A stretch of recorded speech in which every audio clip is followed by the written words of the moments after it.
أعوذ بالله من الشيطان الرجيم. بسم الله الرحمن الرحيم. القارعة ما القارعة وما أدراك ما القارعة يوم يكون الناس كالفراش المبثوث وتكون الجبال كالعهن المنفوش فأما من ثقلت موازينه فهو في عيشة راضية وأما من خفت موازينه فأمه هاوية وما أدراك ما هي نار حامية. اللهم صل على محمد وعلى آل محمد كما صليت على إبراهيم وعلى آل إبراهيم إنك حميد مجيد. सूरत القارعة मक्के पाक में नाज़िल थी। इन सूरत में 8 आयतूं, 36 कलमा, 150 हरफ आहिनि। बिस्मिल्लाहिर्रहमानिर्रहीम। शुरू तो करियां अल्लाह जे नाले सां जेको मेहरबान ऐं रहम वारो आहे। अल क़ारिअतु मल क़ारिअतु वमा अदराक मल क़ारिअ। सख्त ठोकींदड़ शइ छा आहे ऐं तोखे मालूम कंहिं करायो त सख्त ठोकींदड़ शइ छा आहे। यौम यकूनु अन्नासु कल फराशिल मबसूस। जंहिं ॾींहुं हूंदा माण्हू मिसल परवाननि पखड़ियलनि जे। करामा अल क़ारिअतु करामा निकतल आहे, जंहिंजी लुग़वी माना इस्तिलाह मूजिब ठोकींदड़ आहे ऐं हक़ीक़त में उहो लफ़्ज़ ख़ौफ़ ऐं सख़्त भव जे लाइ ॻाल्हायो वञे थो। उर्फ़ आम में अल क़ारिअत खे हादिसो अज़ीम बि चई सघिजे थो। अल्लाह ताला बाननि खे ग़फ़लत खां सुजाॻ करण लाइ मुतनब्बिह थो फरमाए त हादिसो वॾो ठोकींदड़ शइ जंहिंजे ठोकण सां आसमान फाटी पवंदा। मथे सूरत जे अंदरि गुज़री आयो इज़ समाउ फ़तरत ऐं सिजु वेड़िजी वेंदो। इज़ शम्सु कुव्विरत ऐं तारा किरी पवंदा। वइदल कवाकिबु इंतसरत यानी क़यामत छा आहे। वरी क़यामत जी हिबतनाक बयान करण ते ज़्यादा ख़्याल ॾियण लाइ फरमायल आहे त तोखे ख़बर आहे त क़यामत छा आहे। अल्लाह पाक फरमावे यौम यकूनु अन्नासु कल फराशिल मबसूस। क़यामत ॾींहुं माण्हू परवाननि परेशाननि वांगुरु ॾिसण में ईंदा। मुफ़स्सिरीन हज़रात लिखियो आहे अल्लाह ताला माण्हुनि खे क़यामत ॾींहुं पतंगनि सां मुशाबिहत ॾिनी आहे। 3 क़िस्मनि सां इहा मुशाबिहत आहे। पतंग जीअं ज़ईफ़ ऐं बिल्कुलु ॾुबरो थींदो आहे ऐं चपटीअ सां साहु मटिजी वेंदो आहे, तीअं क़बरनि मां उथण महिल माण्हू बि पतंग वांगुरु ज़ईफ़ ऐं बेपहुच ॾिसण में ईंदा। ॿियो जीअं राति जो ॾीए जो रोशनी या बाहि बरंदड़ ॾिसी परवानो हैरान थी वेंदो आहे ऐं अची पाण खे मच में किराईंदो आहे, तीअं क़यामत जे ॾींहुं इंसान बि जहन्नम जा दड़का ऐं सख़्ती ॾिसी हैरान ऐं परेशान थी वेंदा। माउ खे धीअ यादि न हूंदी, पुट खे पीउ न पुछंदो।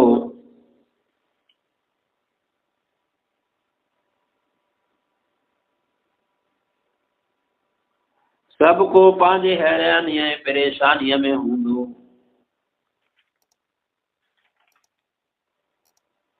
हाणे ख़बर नाहे छा थींदो। टियों क़िस्म परवाना जी रोशनीअ ते पखड़ी पवन था के केॾां त के केॾां, हेॾे होॾे वेंदा आहिनि। तीअं क़यामत ॾींहुं माण्हू क़बरनि मां उथी टिड़ी पखड़ी पवंदा, हिकिड़ा हिकिड़े पासे ॿिया ॿिए पासे उथी हलंदा, ख़बर न पवंदनि त केॾां था वञूं। मतिलब त सभिनी इंसाननि में अहिड़ी त हैरानी परेशानी दहशत पइजी वेंदी जो सभु को पंहिंजे में लॻो पियो हूंदो त मां सां अलाए छा थींदो।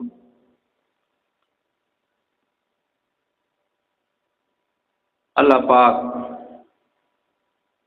इन हैबत वारे ॾींहुं पंहिंजे अर्श जी छांव नसीब करणु फरमाए। फरमाए जॾहिं उहो आवाज़ थींदो, धमाको थींदो, वतकूनुल जिबालु कल्इहनिल मनफूश, क़यामत में जबल अहिड़ा थी वेंदा जहिड़ी उन, क़यामत में जबल अहिड़ा थी वेंदा जहिड़ी उन रुगी भॼी छॾिजे। मतलब त जबल अगरचे गोरा आहिनि मगर क़यामत जो हौल ऐं दहशत उन्हनि ते अहिड़ी थींदी जो मिटी थी हवा में उॾामी वेंदा। ये मेलनि जा मेल जबल जॾहिं क़यामत जो धमाको थींदो, आवाज़ थींदो, ये जबल बि जे कपण पी बि आहे उहा दज़ उॾामंदी आहे, ईअं दज़ थी उॾामी वेंदा।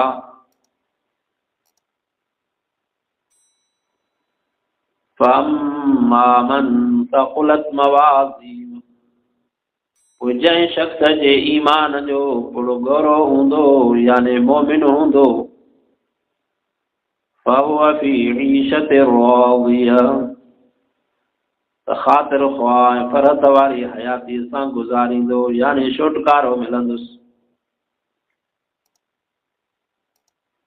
हाणे असां जाचूं था असां में ईमान केतिरो मज़बूत आहे। क़ुरान पाक में ईमान ऐं अमल सालिह जो क़ुरान पाक में इब्तिदा खां वठी करे गॾु ज़िक्र आयो आहे। जिन शख़्सनि ईमान आंदो ऐं चङा कम कया, लहुम जन्नातुन तजरी मिन तहतिहल अन्हार, उन जे लाइ बाग़ आहिनि जंहिं बाग़नि में नहरियूं हेठां वहनि थियूं। इहा कामयाबी वॾी आहे। ऐं ईमान जे करे अमलनि में वज़न थींदो ऐं काफ़िरनि जे अमल में गौराइब कोन हूंदी, उहे हलकड़ा हूंदा। जेतिरो मोमिन जे अमल में इख़लास हूंदो, रब जी रज़ा हूंदी, उन अमल में ओतिरो गौराण पैदा थींदी। अल्लाह पाक खां दुआ आहे त रब साईं मूंखे तव्हांखे जमी मुस्लमाननि खे ईमान ऐं अमल सालिह नसीब करणु फरमाए, इन ते इस्तिक़ामत अता फरमाए। न त क़यामत जे ॾींहुं एॾी हैरानी हूंदी, परेशानी हूंदी जंहिंजो दुनिया में मिसाल कोन्हे। हिते माण्हू परेशान थींदो आहे पर भाउ भेण मिट माइट अचे दिलजायूं ॾींदा। क़बर में ईमान अमल सालिह, बसि मरण खां बाद में इंसान खे ईमान ऐं अमल सालिह छुटकारो ॼाणाईंदो अल्लाह जे फज़ल महिरबानीअ सां। त हिन दुनिया जे लिहाज़ सां कोई न कोई ॾुखे वक़्त में इंसान खे कमु ईंदो आहे। बसि मरण खां बाद में इहो बहानो ऐं रब ॼाणे। पोइ ईमान आहे, चङा कम आहिनि, त इहा क़बर रसूलुल्लाह सल्लल्लाहु अलैहि वसल्लम फरमायो या जन्नत जे बाग़नि मां बाग़ आहे या जहन्नम जे खॾनि मां हिकिड़ो खॾो आहे। असां इंसाननि खे क़बर जी तयारी ई कोन्हे, एॾे फिक्र ई कोन्हे त को हलणो आहे, अकेलो सुम्हणो आहे। बसि जंहिं वणे थो, जानवरनि खां बि इंसान हटी वियो आहे। जानवर बि सॾ खे, अकल खे, भितर खे, लठ खे खाई करे, ॿुधी करे उन कम खां मनौकल थी था वञनि, परे थी था वञनि।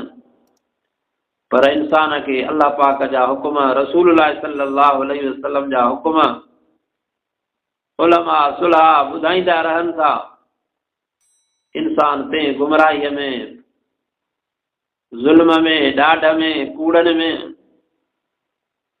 व्याजखोरीअ में, ज़िना में, चोरीअ में, जेके बि बदमाशीअ जा कम आहिनि, गुनाह जा कम आहिनि, तीअं इंसान अॻिते आहे, पोइते न आहे।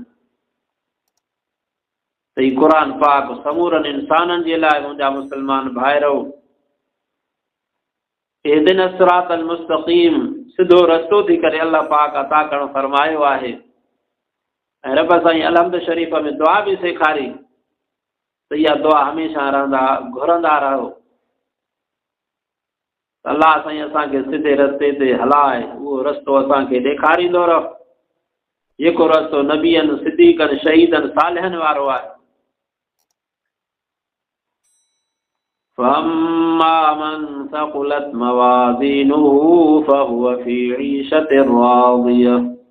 पोइ जंहिं शख़्स जे ईमान जो पुरगोरो हूंदो, यानी मोमिन हूंदो, त ख़ातिर ख़्वाह ऐं फ़रहत वारी हयातीअ सां गुज़ारींदो, यानी छुटकारो मिलंदुसि। وَأَمَّا مَنْ خَفَّتْ مَوَازِينُهُ فَأُمُّهُ هَاوِيَةٌ। ऐं जंहिं शख़्स जे ईमान वारो पासो हल्को थी पियो, यानी काफ़र हूंदो, त उन जे रहण जी जाइ हाविय आहे। वमा अदराक मा हिय, तोखे का ख़बर आहे त हाविय कहिड़ी शइ आहे? अल्लाह पाक फरमाए थो, नारुन हामिय, हाविय बाहि बरंदड़ जो नालो आहे। मतिलब त जेको अज़ाब हाविय में आहे, उहो इंसान जे क़ियास ऐं अकुल खां ॿाहिरि आहे। अल्लाह पाक खां पनाह आहे त रब साईं समूरनि अज़ाबनि खां बचाए, दुनिया जे अज़ाबनि खां बि बचाए, क़बर जे अज़ाबनि खां बि बचाए, ऐं क़यामत जे हौलनाक, हेबतनाक दहशत खां बि बचाए, ऐं जहन्नम जे बाहि भड़कंदड़ खां बि रब साईं बचाइणु फरमाए, पनाह रखणु फरमाए। इहो बचाव मुंहिंजा मुस्लमान भाइरो तॾहिं थींदो जॾहिं असां ईमान ऐं अमल सालिह वारी ज़िंदगी गुज़ारींदासीं। क़यामत जे ॾींहुं काई शाम न हूंदी, ऋण पट हूंदो, आसमान न रहंदो, सिज चंड तारा इहे समूरा ख़तम थी वेंदा। इहो सिज मेल जे बराबरि बीहंदो। किन लिखियो आहे त जे सराई सुरमे दाणीअ वारी हूंदी आहे, एतिरो मथे खां जे मथे बीहंदो। पोइ जेके इंसान जेतिरियूं उन जूं कमियूं कोताहियूं हूंदियूं, गुनाह जे करे के पघर में, किन खे पेरनि ताईं हूंदो, भेॾीअ ताईं हूंदो, पिनीअ ताईं हूंदो, गोॾे ताईं, चेल ताईं, कुल्हनि ताईं, कननि जे पापड़ीअ ताईं, के गोता खाईंदा, के हुन में ॿुॾंदा पिया। पोइ जेसि ताईं हिसाब किताब थिए, अहिड़े हौलनाक ॾींहं में अल्लाह पाक जे अर्श जे छांव जे हेठां 7 क़िस्मनि जा माण्हू हूंदा। उन में हिकिड़ो उहो माण्हू हूंदो जंहिं दुनिया में अदालत कई हूंदी, इंसाफ़ कयो हूंदो, इमाम हूंदो, अॻुवाण हूंदो। पोइ बादशाह हुजे, क़ौम जो हुजे, कबीलो हुजे, पाड़े जो हुजे, ज़िले जो हुजे, सूबे जो हुजे, इमाम आदिलुन, जेको बि अॻुवाण आहे, इंसाफ़ कंदड़ आहे। पोइ क़यामत जे ॾींहुं अल्लाह पाक अहिड़े क़िस्म जे इंसाननि खे पंहिंजे अर्श जी छांव नसीब करणु फरमाईंदो। छो त रब भी इंसाफ़ कंदड़ आहे ऐं इंसाफ़ खे पसंदि कंदड़ आहे। पोइ जेके बाना मोमिन मुस्लिमान इंसाफ़ वारी ज़िंदगी गुज़ारींदा, अल्लाह पाक क़यामत जे ॾींहुं पंहिंजे अर्श जी छांव नसीब करणु फरमाईंदो। दुआ आहे त रब सां इंसाफ़ करण जी तौफ़ीक़ अता फरमाए, ज़ुल्म खां बचाए। उन्हनि मां हिकिड़ो ॿियो शख़्स उहो हूंदो जंहिंजी दिलि मस्जिद सां टिकियल आहे। हिकु निमाज़ पढ़े थो, ॿीअ जो इंतज़ारु आहे, ॿी पढ़े थो, टीह जो इंतज़ारु आहे। इन मुस्लमान मर्द जी ऐं मुस्लमान औरत जी निमाज़ जे तरफ़ दिलि जो लॻाव आहे। हिकु वक़्तु पढ़ी करे ॿिए जे इंतज़ार में गुज़ारनि था। अहिड़े क़िस्म जा माण्हू बि क़यामत जे ॾींहुं अल्लाह पाक जे अर्श जे छांव जे हेठां हूंदा। त हाणे असां पाण सोचूं त असां निमाज़ केतिरी था पढ़ूं, मर्द औरतूं, नंढा वॾा, पोड़ा जवान, निमाज़ जो नाम निशान ई कोन्हे। जे पढ़ूं था त उहा बि अधूरी इल्मु कोन्हे त कहिड़ी शइ किथे पढ़णी आहे, अलहम्दु किथे, सूरत किथे, रुकुअ में छा आहे पढ़णो, सजदे में छा आहे पढ़णो, रुकुअ खां बाद सिधो थी केतिरो बीहणो आहे, ॿिन्ही सजदनि जे विच में केतिरो सिधो थी वेहणो आहे, सजदो कहिड़ी हालत में करणो आहे, उनजो इल्मु सिखणु फ़र्ज़ु आहे। त निमाज़ी शख़्स जंहिंजी मस्जिद सां दिलि अटकियल आहे, इहो क़यामत जे ॾींहुं अल्लाह पाक जे अर्श जी छांव जे हेठां हूंदो। ॿिया उहे माण्हू जेके पाण में मुहबत रखनि था दीन इस्लाम जे करे, त ही मोमिन आहे, नेक आहे, निमाज़ पढ़ंदड़ आहे, क़ुर पाक जो हाफ़िज़ आहे, आलिम आहे, अल्लाह पाक खे राज़ी करण जे लाइ दीनी निस्बत सां मुहबत आहे।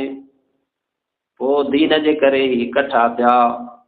पर जॾहिं उन में दीन जे मुखालिफ़ ॻाल्हियूं अची वयूं, उन दोस्त उनखे चयो था जेकॾहिं तूं इहो पंहिंजो किरदारु हाणे मटाईंदो वञे थो, मां तोसां रखी मुहबत अल्लाह कारण, पर हाणे तूं अफ़ाल पंहिंजा नथो सुधारे त तुंहिंजो दॻु पंहिंजो, मुंहिंजो दॻु पंहिंजो। ॿिए बि अल्लाह खे राज़ी करण जे लाइ रोके, तॾहिं बि अल्लाह खे राज़ी करण जे लाइ।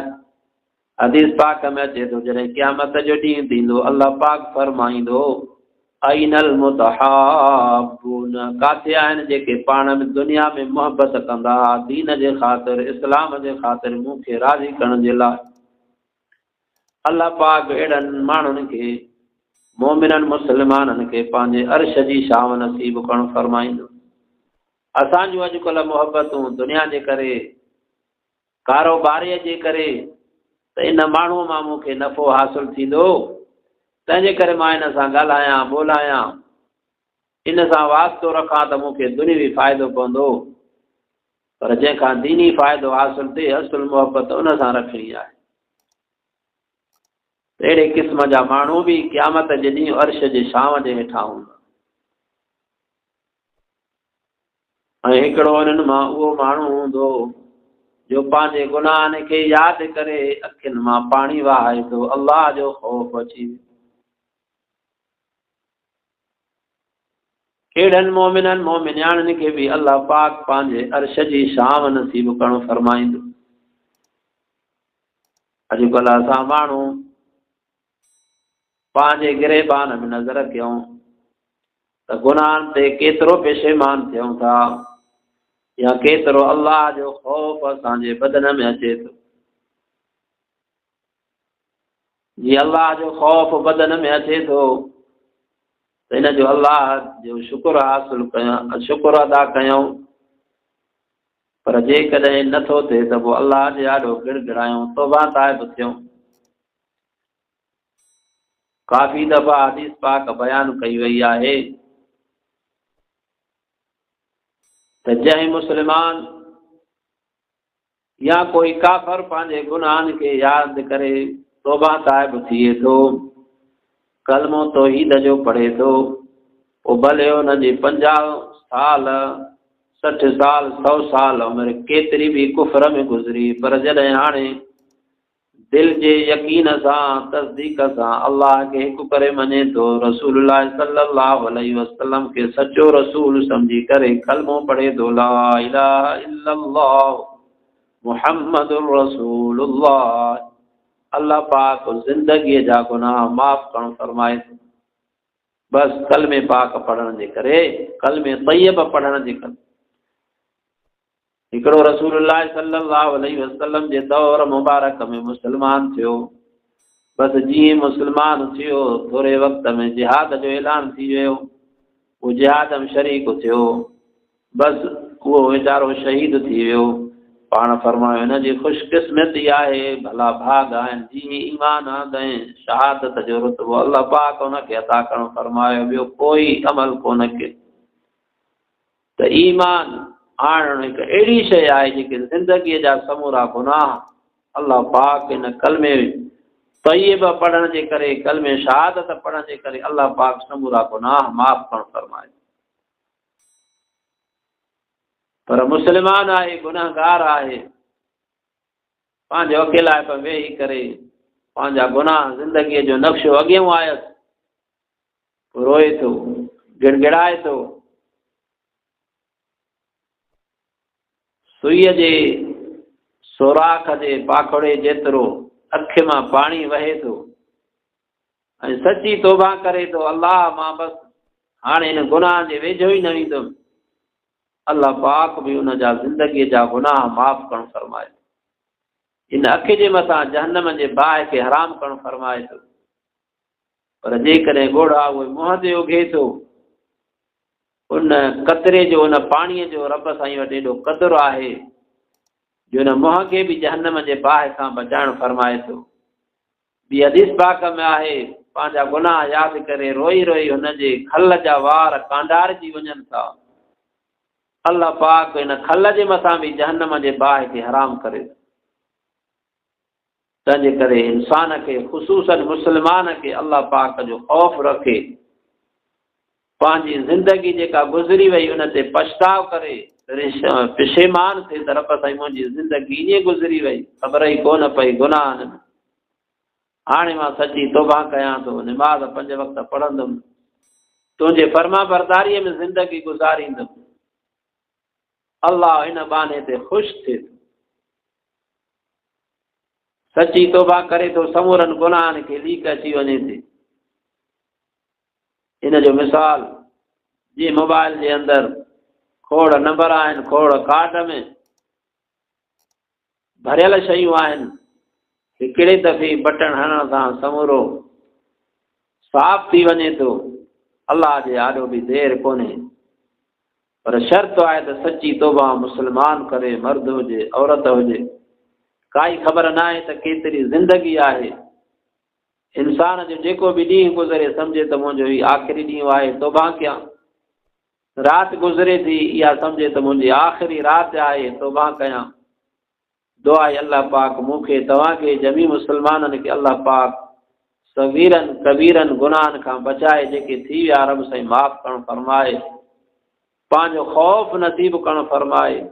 क़ुर पाक जे तालीमात मां इहा शइ मिले थी, अल्लाह पाक समूरनि इंसाननि खे बि ख़ौफ़ ॾियाराइणु यादि फरमायो। ईमान वारनि खे ख़ुसूसन ईमान जी सिफ़त वठी करे फरमायो, या अय्युहल्लज़ीना आमनुत्तक़ुल्लाह, हे ईमान वारो अल्लाह जो ख़ौफ़ रखो, कूनू मअस्सादिक़ीन, ऐं गॾु सचनि सां हुजो।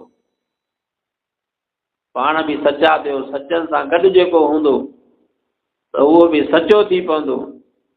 जहिड़े क़िस्म सां दुनिया जे अंदरि मोहबत सोहबत हूंदी आहे इंसान जी, उहो उन जहिड़ो थी वेंदो आहे। सिंधीअ में चवंदा आहिनि, रंग न मटाए त आदत ज़रूरु मटाईंदो। जेकॾहिं निमाज़ी सां मोहबत हूंदी, इंशा अल्लाह ताला हे बि निमाज़ पढ़ंदो। क़ुर वारे सां मोहबत हूंदी त क़ुर पाक बि पढ़ंदो। जहिड़ो इंसान रस्तो इख़्तियार कंदो उन जो असरु थींदो आहे।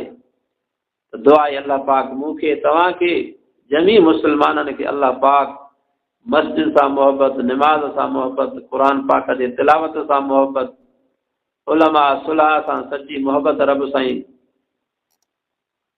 नसीब करण फरमाए ऐं इन ई मोहब्बत सां इताअत सां फर्मा बरदारीअ सां अल्लाह पाक मूंखे तव्हांखे जमी मुसलमाननि खे अल्लाह पाक पाण ॾे घुराइण फरमाए। बक़ाया अञा ॿिया बि आहिनि, कंहिं मौक़े ते इंशा अल्लाह ताला उहे वस्तूं बयानु कयूं वेंदियूं जेके अर्श मुअल्ला जे हेठां हूंदा। अल्लाह साईं मूंखे तव्हांखे उन्हनि जमात मां करे जंहिंखे अल्लाह पाक पंहिंजे अर्श जी शाम नसीब करणु फरमाईंदो। आमीन सुम्मा आमीन। व आखिरु दाअवाना अनिल हम्दुलिल्लाहि रब्बिल आलमीन।